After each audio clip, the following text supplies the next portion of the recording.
namang karmani limpanti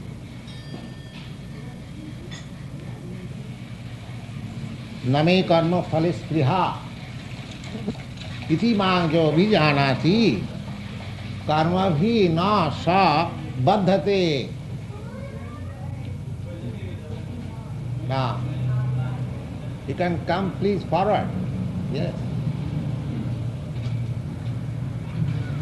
Yes. Come forward. There is nothing you can come.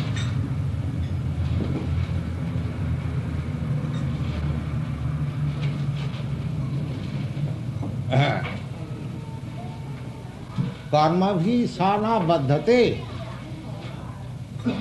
Now, the whole world is bound by his own karma action.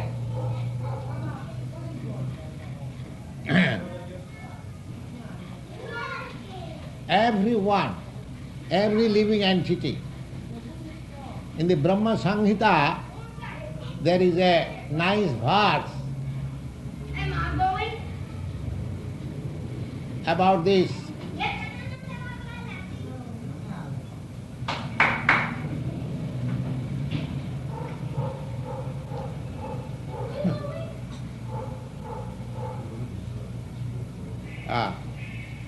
There is a nice verse just to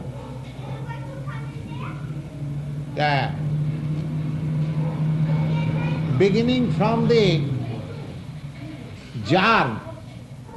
There is a germ which is called Indragop. You know that among the living entities, the germs are in very minute form. You cannot see even with your microscope. In a space of 1 millimeter, you can find millions of germs. That is scientific truth. So beginning from the germs, which are called, please stop.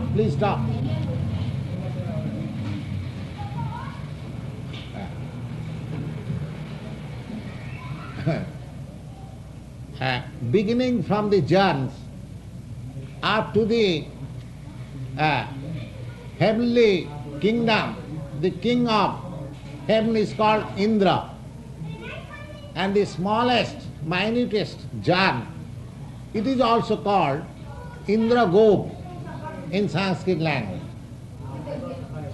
So in the Brahma Samhita, it is said that beginning from this Indra up to that Indra, that means beginning from the germ which is known as Indragop up to the point of the king who is also known as Indra, all of them are bound up by the reaction of his own karma on his own work. Every work which we are doing, good or bad, we have to suffer and enjoy the reaction of our work. And so long we have to suffer or enjoy the reaction of our work, as long as we shall go on like this, so long we have to accept this material body. This material body is just given to us by the arrangement of nature's law for the exact status of suffering or enjoyment. Just like you have seen different animals, they have got different process of eating. Say for tiger, their body is made for eating raw flesh and raw blood. So all the body is so made that they have got particular nails and jaws and teeth so that they can do that. Similarly, you can see the hog, they have to eat the stool or they have got a particular shape of mouth so that they can easily do that. Now we are human beings. We are meant for taking vegetables and fruits. Now our teeth is just like knife which can cut the vegetables and the fruits. So all these bodies, I mean to say, I am giving particular stage to the body. A king's body, a poor man's body, a poor man, he has to work very hard. His body is very sturdy. He can work very nicely. But a son of very aristocratic family or king, his body is very delicate. He cannot work. He can apply his brain in something else.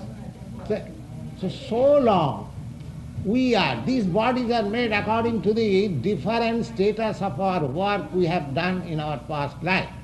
And next body is being prepared according to the work which we are doing now.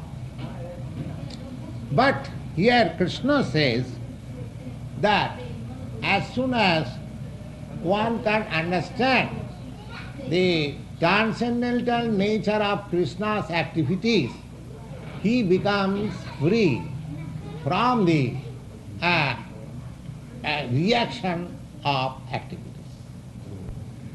Now here is the question, that because we are now preparing ourselves to have our spiritual body or spiritual life develop and being free from this material existence, therefore our duty should be such so that we may not be entangled again into this material body. That can be made possible if we are Kṛṣṇa conscious. If we study Kṛṣṇa, what is Kṛṣṇa? What are his transcendental activities? How his energies are acting in this material world or spiritual world? All this, it is a great science. Kṛṣṇa is a great science. So if we study Kṛṣṇa science with great attention, then the result will be that we shall be free from the reaction of our activities. This is clearly said here. Namang karmani limpanti name karmas phalispriya. The Lord has nothing to do. He is full. He has nothing to do.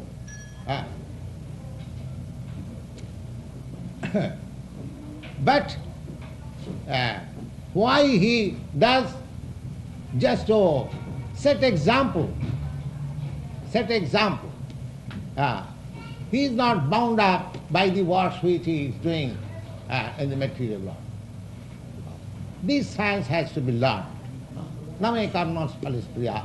And anyone who understands the transcendental nature of Kṛṣṇa, he is also becoming free from the reaction of karma. Evam gyatta khitam karma purvairupi mumuksuvi kuru karmaiva tasmattam purvai purvatarang kritam. Now the whole spiritual process is to follow the example of the previous ācāryas who have attained to the success. These boys, where from they come, they disturb.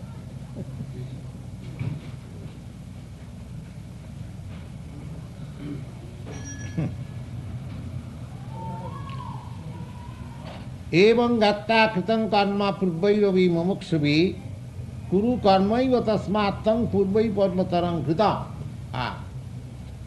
Now there are Arjuna, and Kṛṣṇa is advising Arjuna that if you act and following the footprints of the previous ācāryas and previous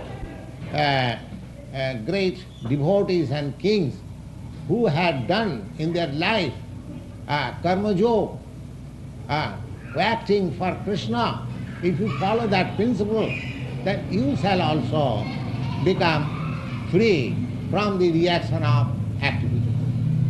Because Arjuna was very much afraid for being entangled in the reaction of his fighting. And Krishna therefore assures that you shall not be, if you follow, if you act, or if you fight for my sake, then you will not be entangled by the reaction of karma. King karma king karmeti, king karma king akarmeti, kavayopi atra mohita, tatte karma pravakshami jasgyata mokshasi asuha. Now, people are misled what is karma, what is actually work, and what is not work. Akarma. King karma, king akarmeti. Kavayopi. Kavaya means great sages, great saintly persons, great philosophers. They are also sometimes bewildered to understand what class of activities are genuine and what class of activities are non-genuine. Therefore Krishna says that I shall teach you what are genuine activities and what are non-genuine activities. Tatte karma pravakshami jasgyata mokshasi asubha. Jasgyata, if you understand the principle of working, then you shall get free from the bondage, material bondage. We have to work in such a way that we may not be entangled with this material bondage. Otherwise, as we have explained, this body is our material bondage, and it is the result of our activities. So we have to perform our activities so nicely and so cautiously so that I may not be entangled, I may be free even in this life, and taktadiham punarjanmanaiti, I can, after leaving this present body, I will have no more to come into this material world. This science is being taught by Krishna to Arjuna. And the whole activity is that if we engage ourselves, as we find it in the 11th chapter, last verse, mat karma krit mat paramo mat bhakta sangavarjita nidvaira sarvabhuteshu jasa mameti pandava. Now, this one verse is sufficient to teach the essence of Śrīmad-Bhāgavatam, that anyone who is engaged in my work,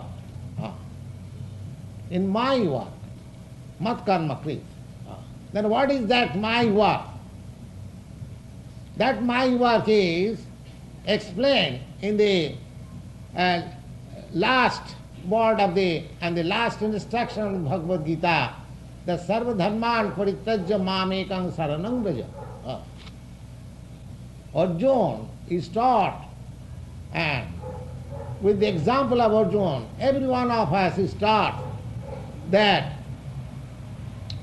we have to work only which is sanctioned by Krishna.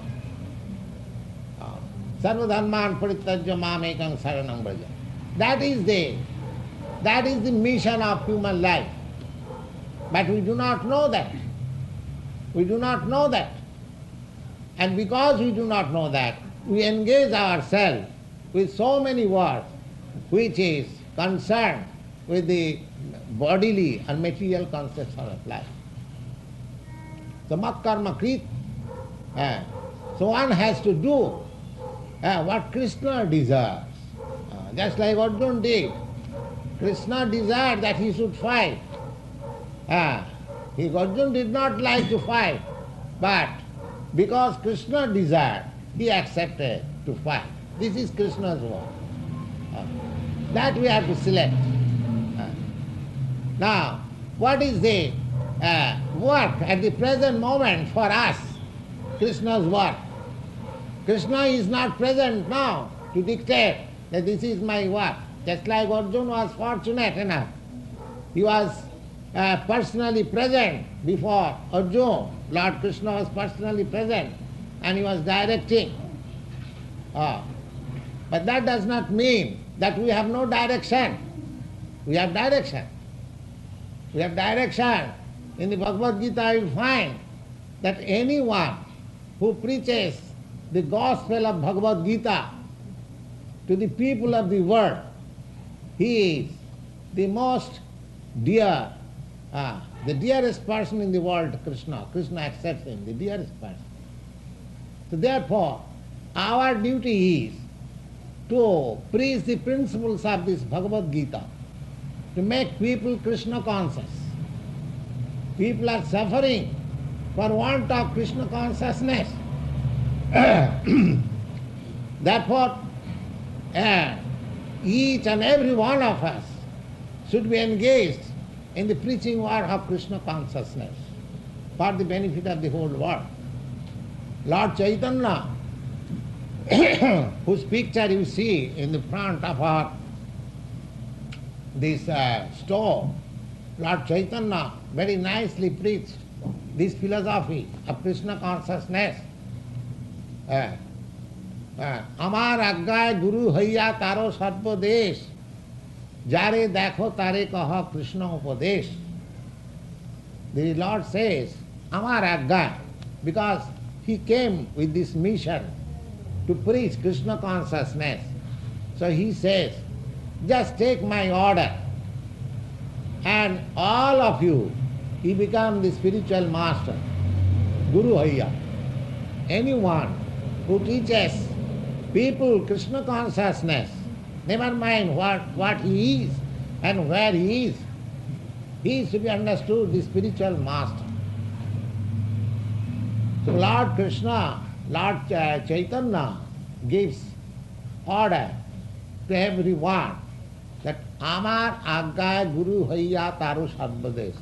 Every country, every, province, you go everywhere and just preach this Krishna consciousness.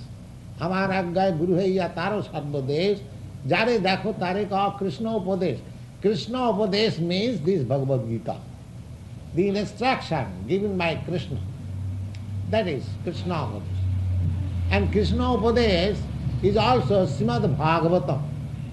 Śrīmad-Bhāgavatam is full of instruction by which one can become Krishna conscious. Similarly, in the Bhagavad-gītā also, we receive the instruction how we can become Krishna conscious. So Lord Caitanya selects these very two particular books, Śrīmad-Bhāgavatam and Bhagavad-gītā, and he asked everyone in any part of the world to take up this matter very seriously and preach in the world. That is the direct order of Krishna.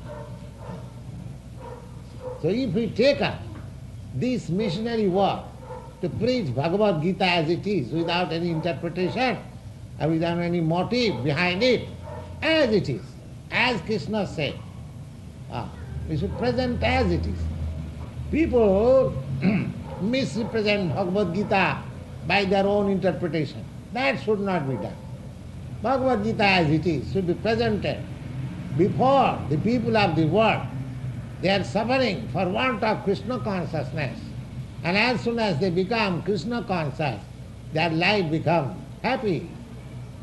So this is the mission of this society, International Society for Krishna Consciousness. As Krishna advises, Sangha-varjita.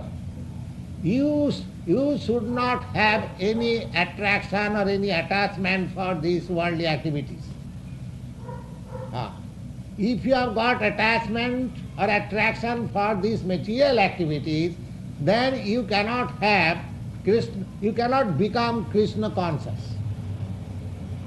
But That does not mean you should be inimical to the people of the world. No.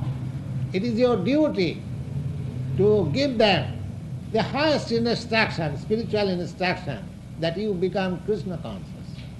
And try your best. Try your best, nirvaira. You should not be anyone's enemy. Others may become your enemy, because it is quite natural. Anyone who comes with the message of the Supreme Lord, there are persons who become his enemy. Just like Lord Jesus Christ, he came. His only fault was that he was preaching the message of God, and people, some people, not all people, became his enemy, and he was crucified. This is the world.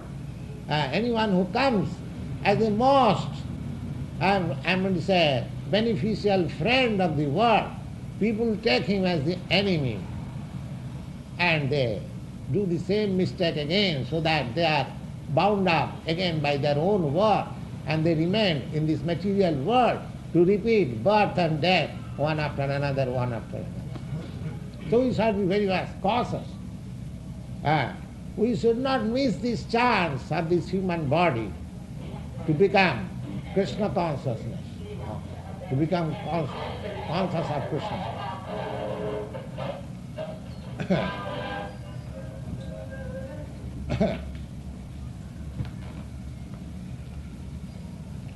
So,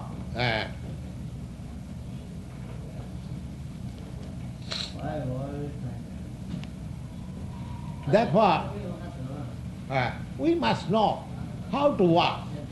How to work. King karma, king akarmeti. If we do not know how to work, then we shall be entangled in this material activities. Therefore Krishna says, Sangha-varjita. Of course, a Krishna conscious person, he also acts just like another material actor. But because he was in Krishna consciousness, therefore he is not bound up. Just like, take the example of Arjuna. He also fought just like ordinary military man. But because he fought in Krishna consciousness, therefore he was not bound up by the reaction of such fighting. Fighting is not necessary. Fighting is not necessary. Peace is necessary. But sometimes peace is disturbed. At that time, fighting is also necessary. You cannot absolutely give up the process of fighting in this material world. That is not possible. Because there are persons who will create trouble, just like we are experiencing. We are not going to do any harm to anybody, but sometimes they are coming and creating disturbance. So these disturbing elements are there, and this is always there. The material nature is like that. Therefore, fighting cannot be abolished. When it is necessary, absolutely necessary. In the battle of Kurukshetra, Lord Kṛṣṇa advocated this fighting because it was absolutely necessary. So anything, it does not matter what it is, when it is sanctioned by Krishna, it has no reaction. That is the real work. Other anything which we do, which may be very good work in the estimation of this material world, but that is bound to make you entangled in this material world. This secret one should learn. Karmanojjapi bodhabbang bodhabbang cha vikarmana akarmanascha bodhabbang gahano karmano gati. Karmana gati, the path of karma is very intricate.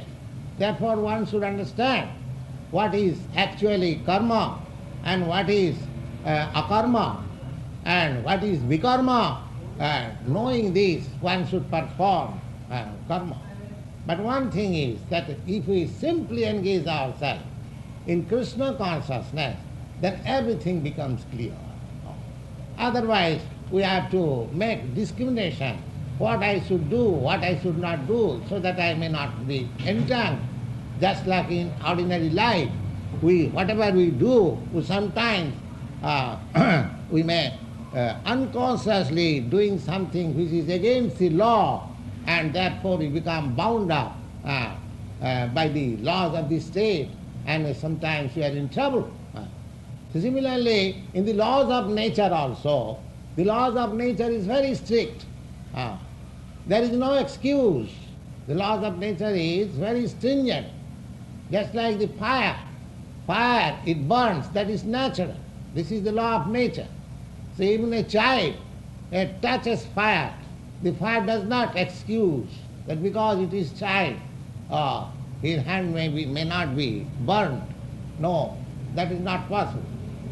So we have to make our work very cautiously. We have to select our work very cautiously. Otherwise, the stringent laws of nature will react, and we shall be bound by the laws of material nature and suffer.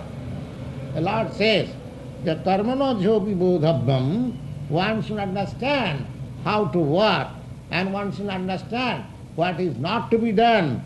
Akarmanascha bodhabham. Karmanopi bodhabham bodhamancha vikarma. Karma, akarma, vikarma. There are three things.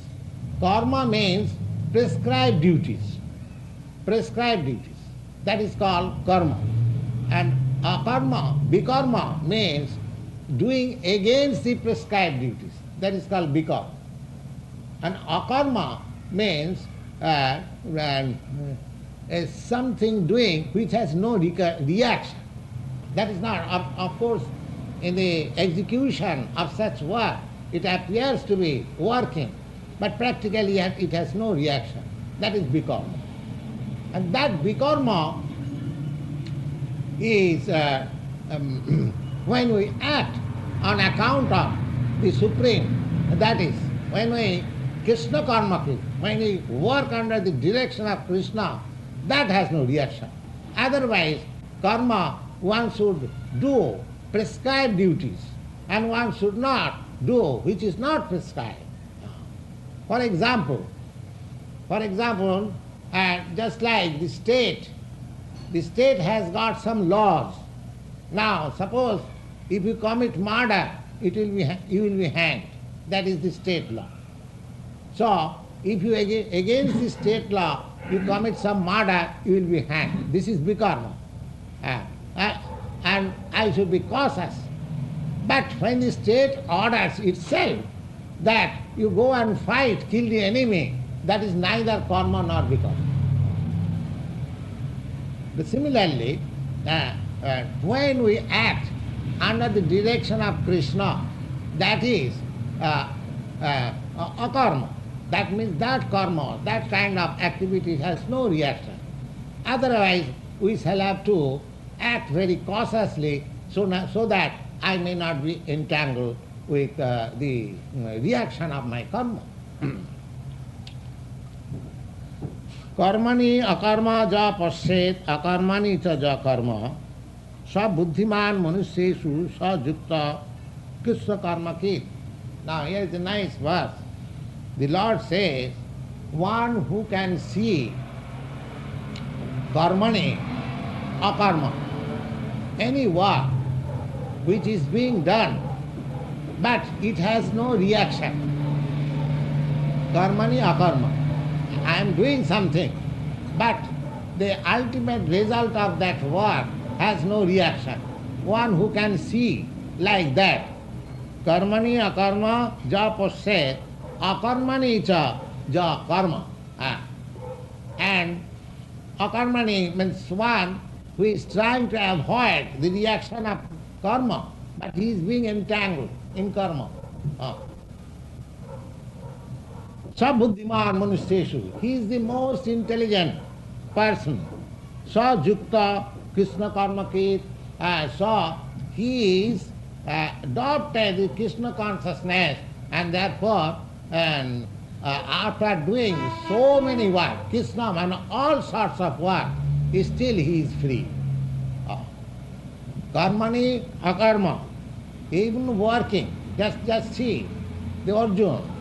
Arjuna is fighting, and the other party, Duryodhana, is also fighting. Now, how you can understand that the Arjuna is free from reaction, but Duryodhana is not free from reaction?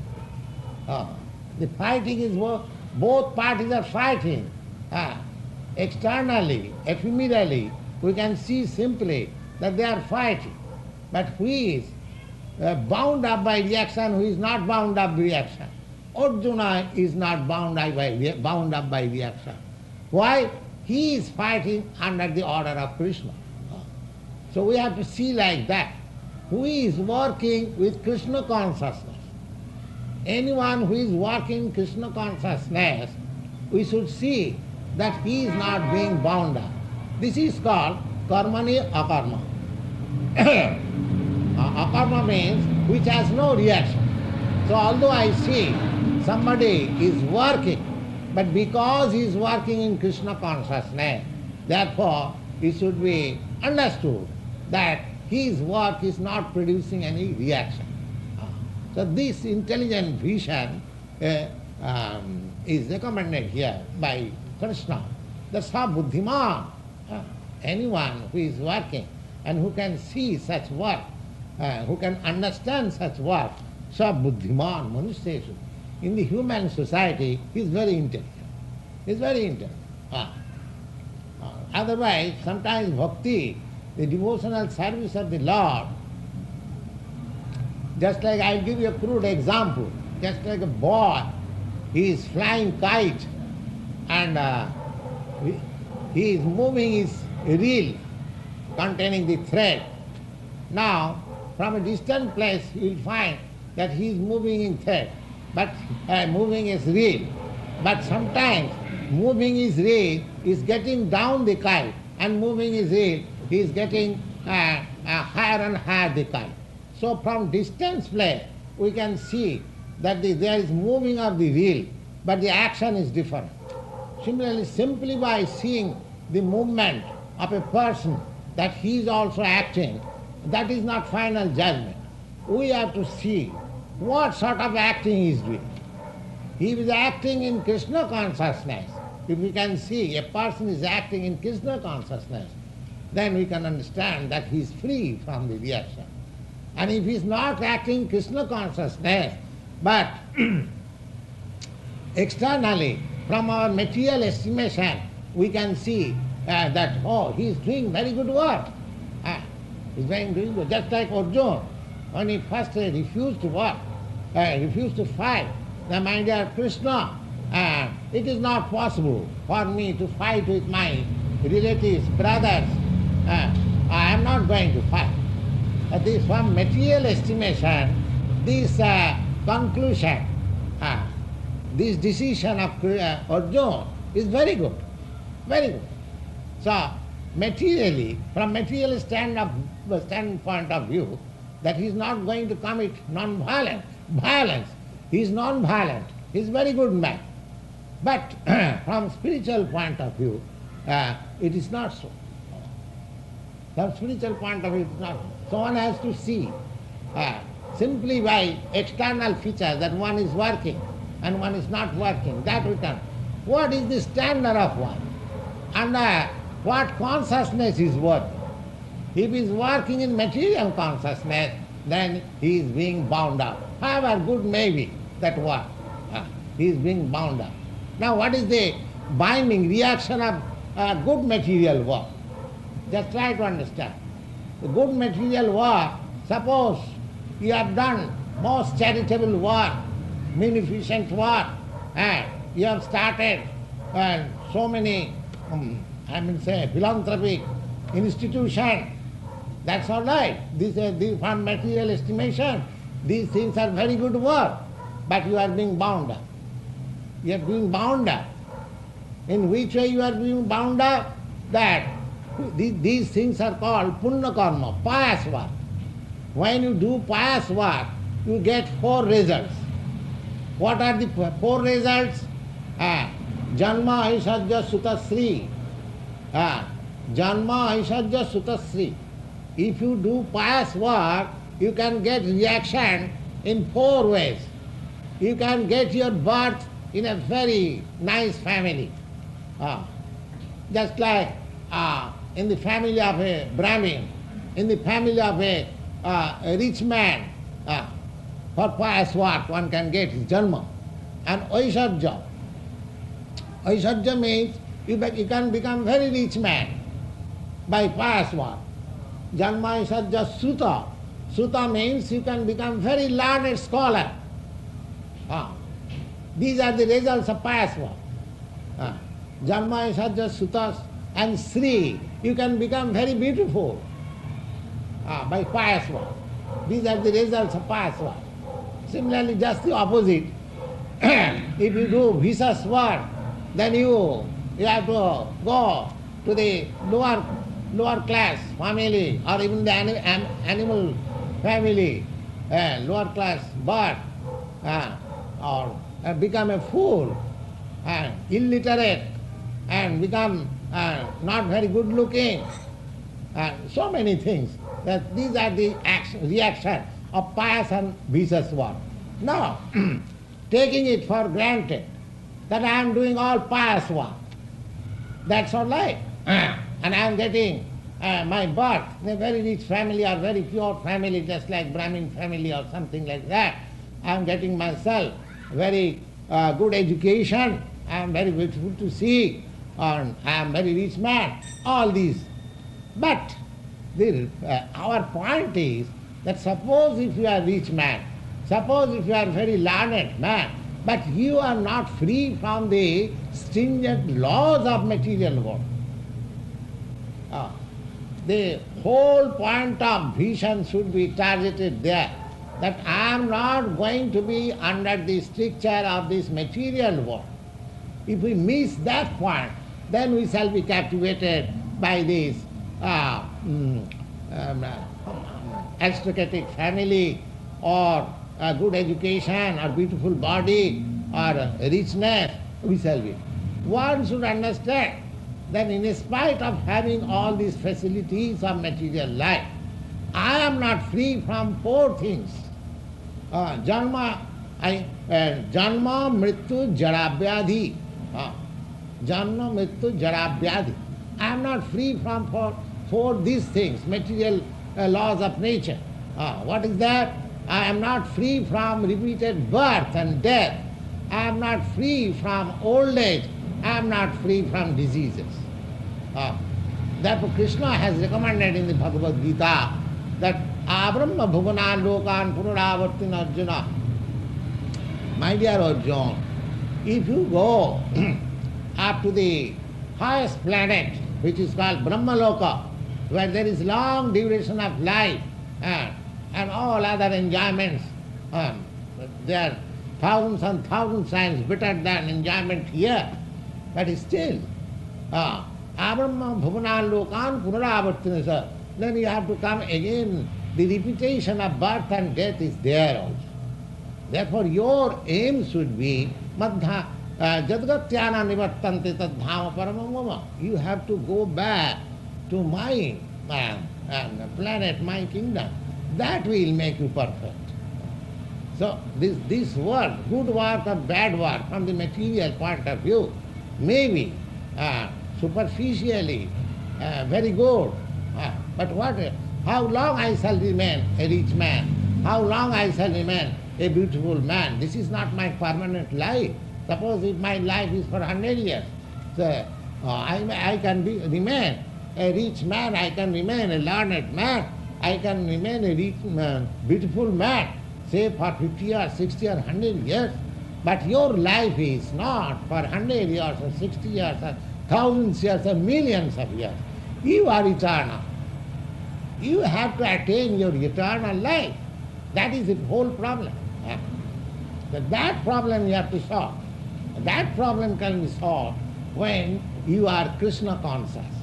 So that by Kṛṣṇa conscious, when you leave this body, you will no more have to come to this material world and accept this material body or suffer and enjoy thereof. That is the point. The point is very difficult for common man, but this is the point. This is the point. I have to avoid this material existence altogether.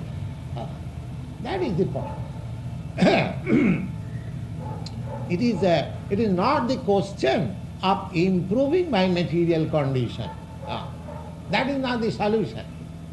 If I just like in a prison house, if you want to improve your condition, you become a very good prisoner and the government gives you A-class status.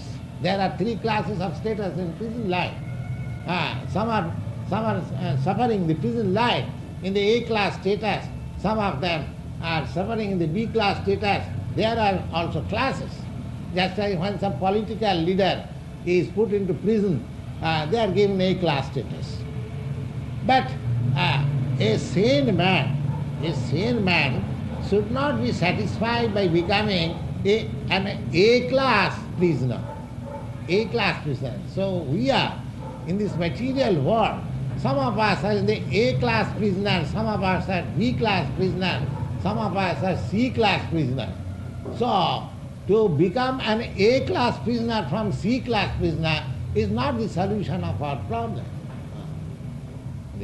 The problem should be solved that let me become completely free from the prison life. That is the whole problem. Karmani akarma ja passet, akarmani cha ja karma, sa buddhiman manusyeshu, sa jikta Kṛṣṇa karma. Anyone who can understand the process of karma, the process of work in this way, is the most intelligent person in this world. Most intelligent person. Not that a person who has passed MA, PhD examination from the university of any country. The person who understands this problem of life, he is the most intelligent person. That we should learn. He is the most intelligent person. Yasya sarve samarambha kama sankalpa varjita jnanagni dagdha karmanam tamahu pandita buddha. Pandita means learned, and Buddha means one who is well versed.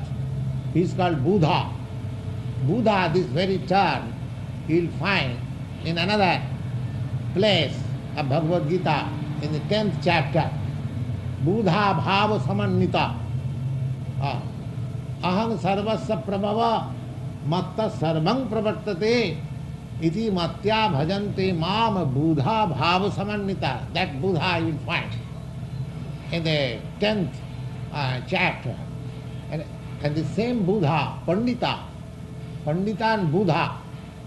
Pandita, according to Bhagavad-gītā, Pandit means learned man, the Sanskrit word. Pandit means, and Buddha is well versed. Now, who is well versed and who is Pandit? A very learned man from by academic education may not be a learned man according to the view of Bhagavad-gītā. Bhagavad-gītā says he is the learned man who can see everyone on the equal footing, equal level.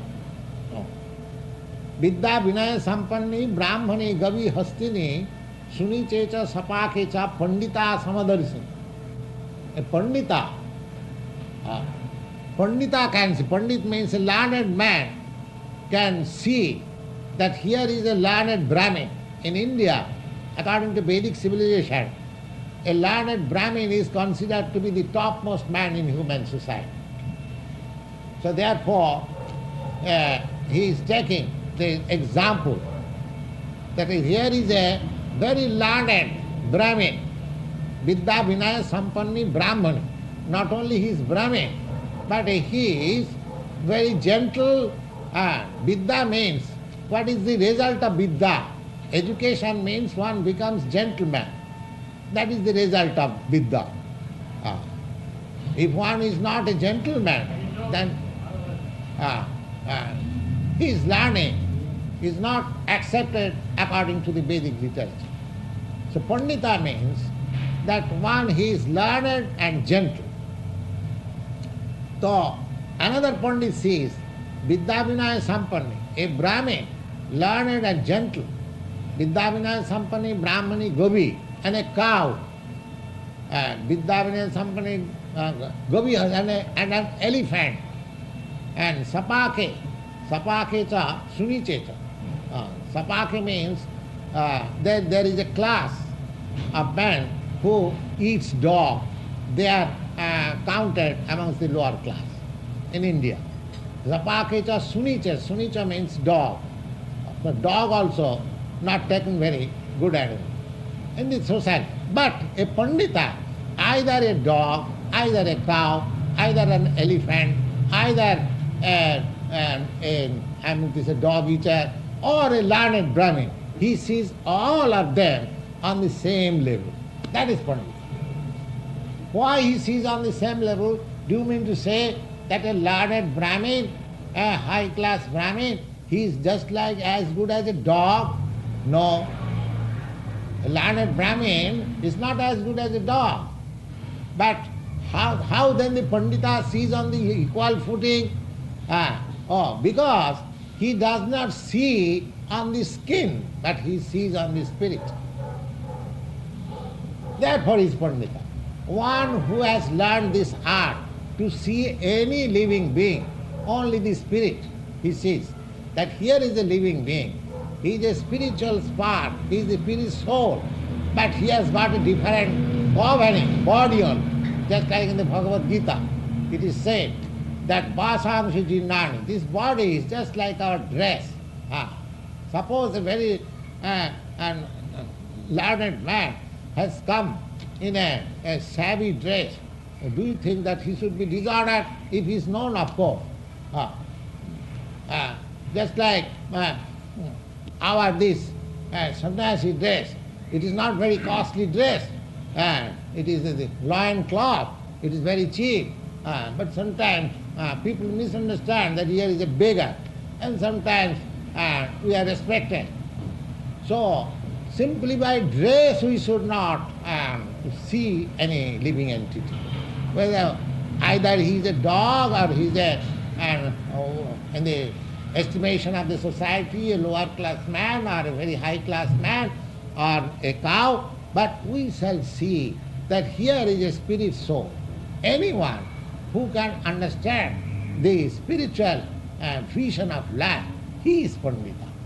He is Pandita. And according to Chanakya Pandit, Chanakya, he was a great politician, and he says that what is the standard of education? Standard of education. Now he has given very nice 3 words. 3 words for standard of education. Who is perfect in education? He says, Mātrivat paradareshu paradrabbeshu losavat atmavat sarvabhuteshu ja pashyati sa pandita. Pandita, this Pandita. This Pandita, explanation of Pandita. Now, who is a Pandita? Now, Mātrivat paradareshu. He is the learned man who sees all women as his mother. Except one's married wife, one should see every woman as his mother. Mātrivat, Matri means mother, Bhat means just like. Mātrivat paradareshu, paradareshu means other woman, except one's own wife, married wife. Mātrivat paradareshu paradrabbeshu lostravat. And others' property should be accepted just like refuse garbage in the street. Just like we don't care for all the garbages. Simply, if others' money or others' property is there, sometimes we hanker. We should think, oh, this are nonsense. Just like garbage. Mātrivat paradareshu paradrabbeshu lostravat atmavat sarvabhuteshu. And lostra means rubbles, just like stone rubbles. You see, there are so many rubbles and strewn over the street. Nobody cares for that. Similarly, if others' money is thrown over the street, nobody He should not care. He should not collect. Oh, there is some money, let me take. So, mātrivat paradāyeshu paradabbesu lastvat ātmavat sarvabhūteshu. And he should see everyone. This ātmavat sarvabhūteshu was preached by Lord Buddha. This philosophy, this one philosophy was taught throughout the whole world by Lord Buddha, that there should be no animal killing. Atma sarvabhūteshu. No living entity should be given suffer, even by words. That is real life. Atma japashyati. One who has such vision of life, he is called learned. He is called learned. Not by educational qualification. One who has acquired phalena parichaya. Education is understood. How far a man is educated by his behavior, by his vision of life, it will be estimated. Not by the degrees. Atmavat sarvabhūteshu japashyati sapanya. Yeah. Similarly, here also,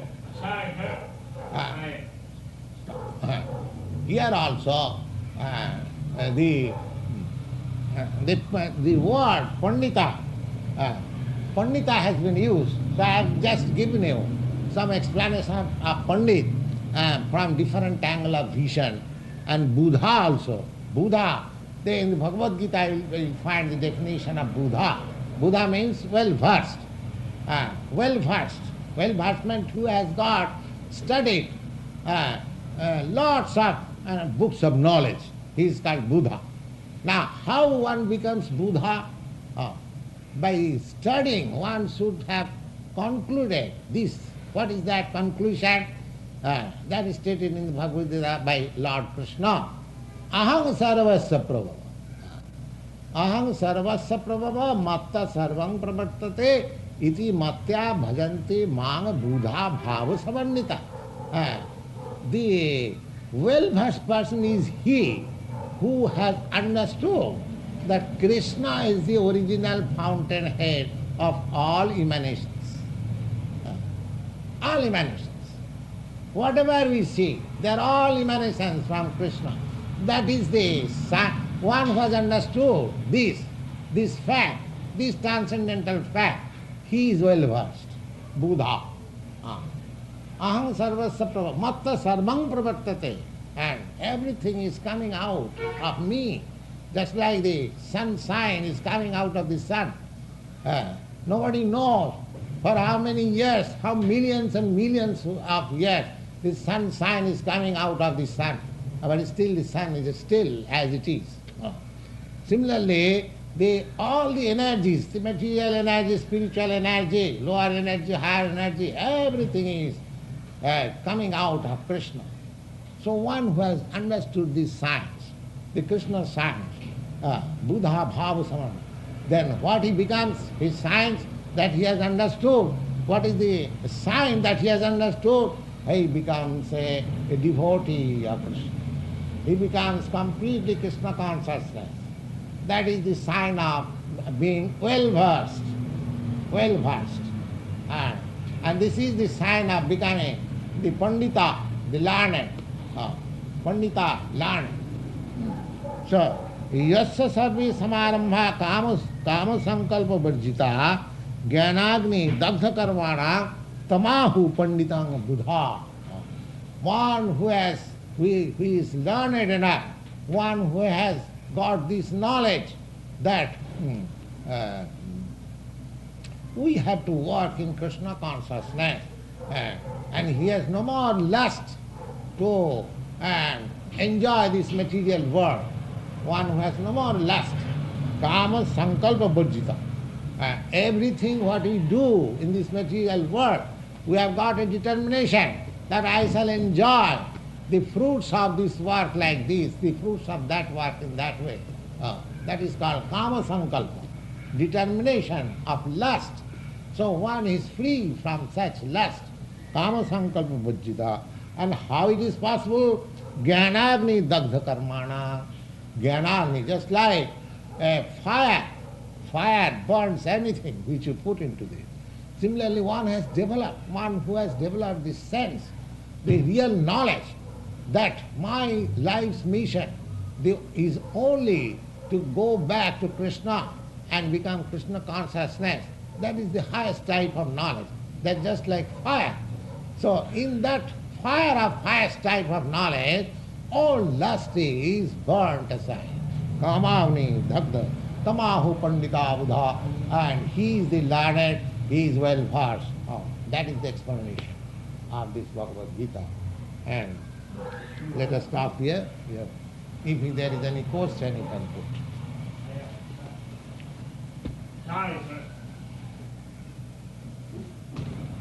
If you're rich, were you saying if you're rich, you get knowledge easier? No, no. I said that by your pious work, you get 4 results. By your pious work, because every work we are just today discussing what is real work and what is the reaction of the work and what is not, to say prescribed work. These things we have discussed. Now, so far the pious work, which is called in Sanskrit language, which is called punya karma, we get 4 results, 4 kinds of results. By pious work, we get very good birth. Good birth means to take one's birth in aristocratic family or in rich family. That is materially concerned very good birth. So by pious work, one can become a good birth, can get his birth in a good family, and he can become a rich man also. Just like in this world we see somebody is working very little but is gaining much. Another body is working very hard the whole day, still he is not getting much. Why? Because due to his pious work, he is getting very easily riches. So richness is also a result of pious work. And similarly, one student is becoming very quickly a scholar, another he cannot. So this is also a result of pious work. Similarly, beauty is also due to pious work. I discussed this thing. And what was your point? You get more wisdom quicker, or it's more come by if you have a lot of money? Not necessarily. I don't say that. That is different thing. But richness is due... I understood what you said before. Yeah. Not necessarily because a man is very rich, therefore he has got a very good brain also. No, not necessarily. Neither good brain can produce richness. Even there is one man, is very intelligent man, but in the field of activities, he remains a poor man. So neither intelligence is the cause of richness, nor richness is the cause of intelligence. These are 2 different things. But if one is pious, he is, as reaction of his pious act, he becomes rich, he becomes wealthy, he becomes beautiful, he becomes learned. These things are stated in the scriptures. Janma isajja sutasya. Janma isajja 4 things. Janma isajja sutasya. Janma means birth, aisajja means richness, and Suta means education.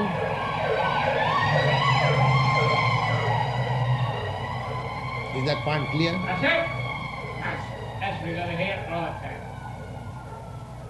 Like it? I don't like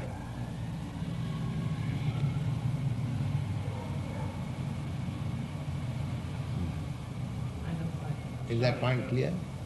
Please, here, stop. Don't talk. We are talking seriously, don't disturb. Is that point clear? Yes. Yeah, thank you. Any other question? If